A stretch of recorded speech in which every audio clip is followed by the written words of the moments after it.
Okay, everyone. Well, welcome to today's call. My name is Elise May. I am the founder of Skin Nutritious Holistic Acne Skincare Clinic in San Francisco. And I have been helping people clear their acne naturally for over 12 years now. And this is the only path that has gotten me clear and kept me clear for the last 15 years of my life. I love helping people learn how to clear their skin naturally. And it's my joy and pleasure to be here with you today. And today's topic is how eliminating this one food group changed my skin forever in just 30 days. And I want to tell you a little bit about how I got to the place where I really learned that diet was a huge factor in my skin. And I've learned over the years that it is the primary factor for the vast majority of clients that I work with who have hormonal breakouts. So I'm going to share a little bit of that background with you today and then open it up for a little bit of Q&A. So a little bit about my background. I had acne from the time that I hit puberty. I was around 12, 13 years old, and I was having breakouts nearly every day as long as I could remember from the time of getting my acne and having memory. I would wake up with new breakouts and kind of expect them to be there. It'd be kind of a miracle if I woke up and I didn't have new acne. So chronic and daily acne was a big part of my coming of age experience from about 13 until 25. I went to various dermatologists and tried different prescriptions, antibiotics, topical products, and they really dried my skin out. They helped kind of temporarily, some with some pretty severe side effects, and none of it sustained clear skin for me permanently or even in a really long-term way. And what really changed for me was that I took a trip to Guatemala. I took a trip to Guatemala in my mid-20s. And while I was in Guatemala, I was in a remote part of the jungle and I only had access to the food that was provided. I didn't realize until later that that's actually what had cleared my acne up. But while I was in Guatemala, my skin cleared very quickly. And then when I came back to the US, my breakouts came back. So what happened was I realized that something in Guatemala had really had a positive impact on my skin, but I didn't know what it was. I went on a long journey of seeking different expert guidance. I went to estheticians, acupuncturists, and kind of down different rabbit holes and wasn't really getting clear answers or understanding of what was happening with my skin. And so fast forward, basically, how I got to this place where I eliminated a food group from my life and my skin forever changed. I was in this process of hunting down what had cleared my skin in Guatemala and what was going to help my acne. And I had actually become vegetarian at the time, which is not a requirement for anyone to have clear skin. It was just where I was at my life, at that point in my life, for different reasons. And I went out with a friend for dinner to a vegan restaurant, and it was really good food. And I said to him, "This is great, but I could never give up dairy because I love goat cheese so much." And my friend just very casually said to me, "Have you tried it?" And I said, "No." And I just realized I was, speaking so confidently from a place that I had never experimented in. So for the next 30 days, I decided to go completely dairy free. And what I noticed in that 30 days was that my skin was dramatically different. I noticed a really huge decrease in my acne, and it was incredibly noticeable just in 30 days of committing to completely zero dairy. And I've learned a lot since then that I'm going to share with you on this call too about the nuances of dairy and acne. But at that time, I had just eliminated it 100% and really noticed my skin clearing up. Fast forward 30 days later, I was like, wow, this is really working for me. But, I really love cheese quesadillas. So I'm going to bring those back. And I went out on the weekend and got a cheese quesadilla after, continuing with this no dairy stint. And immediately within, I believe, several hours of the same day, I got a huge cyst on my lower chin, which is where my acne tends to come up, is like kind of in this area these days. And I was like, well, that sucks, but I just continued on Monday through Friday. I continued no dairy. Weekend comes around. I'm like, I really want that cheese quesadilla again. They're really good. So I go and get one. Same thing happens. I get a cyst and I'm like, that sucks. And I'm really not having a fun time trying to heal this thing, but okay. Third weekend in a row, Monday through Friday, back to dairy free. I go back third weekend in a row, get this cheese quesadilla. Same cyst comes up, same time frame. And this thing takes like 4 days to heal. And I got the message. I really got it clear that dairy is just a big trigger for my body. And I've noticed over the years, I've been 15 years deep into the acne and body connection. And I've noticed for me that cow milk is really a strong trigger. And I've seen that for a lot of my clients as well.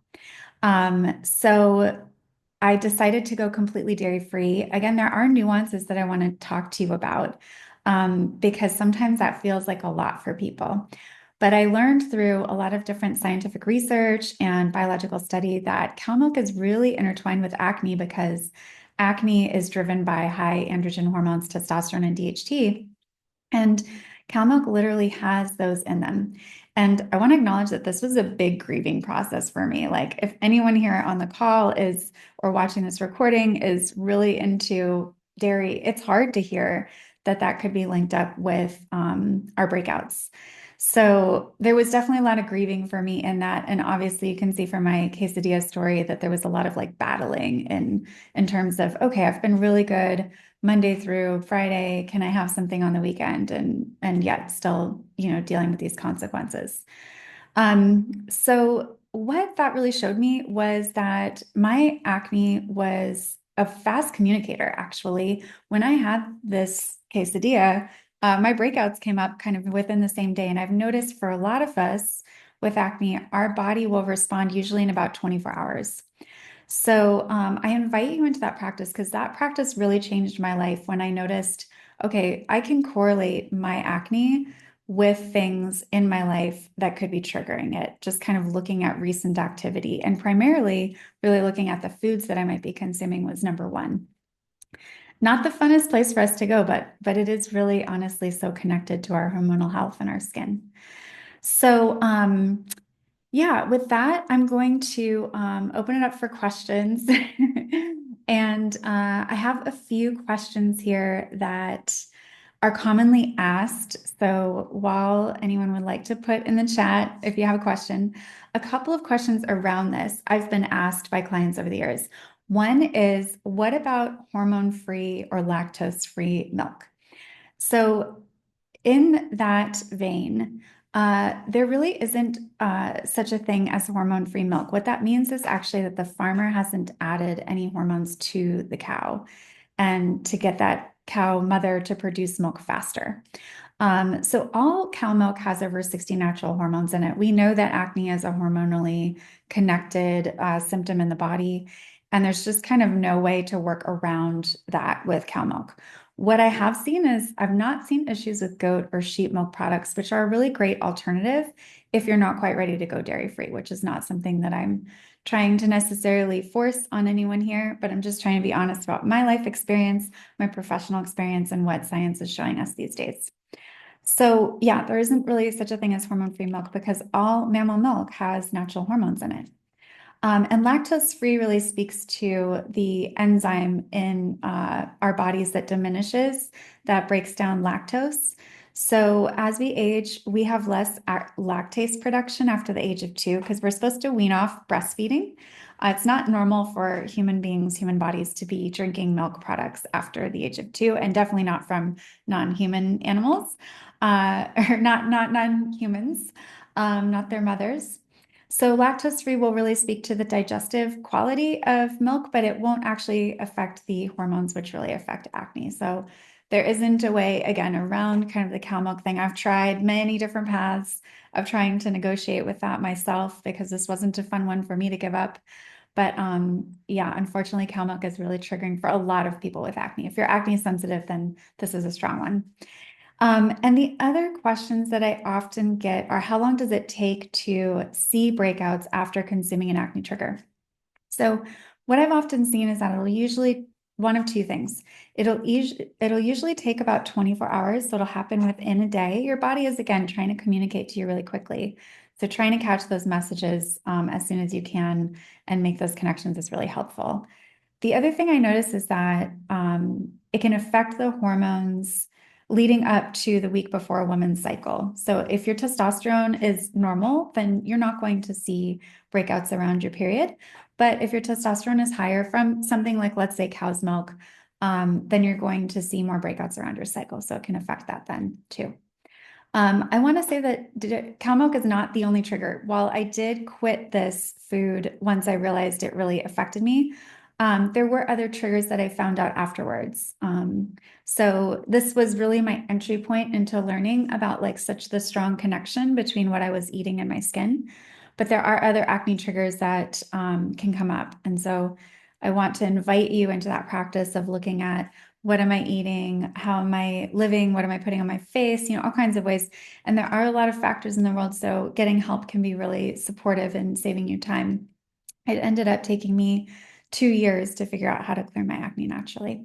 Um, so one of the other questions I often get is, are there certain types of dairy that are less acne triggering than others? And yes, there are. Like I mentioned, goat and sheep milk products don't seem to have the effect on my client's skin or my skin that cow milk does. And I think that this is because the animal is really large. It's 1,500 pounds for a dairy cow. We're looking at 80 to 150 for a sheep or a goat.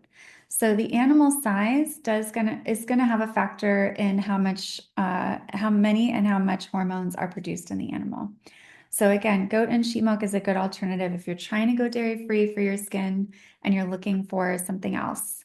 Um, Again, it took me about 30 days to really see this impact. So if you're completely cutting out cow milk for 30 days and you're not seeing an impact, that means that there's something else that's triggering your body too that's present. So you want to address that.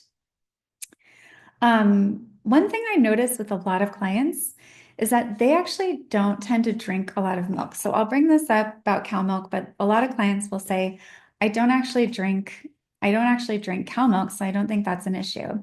Or is this still a problem for me? And what I've noticed is that a lot of people these days don't seem to be drinking cow milk. Maybe they'll have it in coffee or a drink here and there, but a lot of people are switching to like oat milk or soy. But cow milk is so prevalent in so many of the foods that we consume. There's like cheese, obviously, cottage cheese, pesto, whey protein, powders and bars. You also have things like cheesy chips will actually have a lot of cheesy powder or milk powder or whey protein. And that is there because it tastes good. It's actually addictive. Cow milk has a protein called casein that binds to opioid receptors in our brain, and that really creates pleasure receptors. And so that creates a feeling of pleasure in our body when we consume it. Biologists actually believe that it's there because the nature wants the baby cow to latch to the mother's milk and to consume it. So that's why there's an addictive quality. But for those of us who are consuming cow milk, we're often not aware of our addiction until we cut it. I used to never be able to walk past a cheese aisle without a lot of cravings coming through. And it would be really hard for me to not grab something. And now I walk past it and I don't feel anything at all. Um, so it is possible. And again, it is a really big factor. Something else I'll say about, a question I get is there a certain amount I can have without breaking out? If you're acne sensitive, sometimes that answer is going to be, it's always a roll of the dice. For me and my body, I know that every time that I consume cow milk, I am risking breaking out from it because I'm in an acne sensitive body. How do you know if you're in an acne sensitive body? If you've been breaking out since puberty, you're probably in an acne sensitive body. If you started breaking out later in life in your 20s and 30s, then you're probably not in as acne sensitive a body. But if you are really acne sensitive, then any amount of cow milk can trigger that. So again, watching and seeing when you consume things and how your body responds is really going to tell you what's present for you. So that is so much for me to share about dairy and cow milk. I could talk about this for a while longer, but if you have any other questions, feel free to put them in the comments below, and I'd be happy to read them and possibly respond to them. Thank you so much for joining the call today, and I look forward to joining you next month, and see you then. Happy Earth Day. Bye.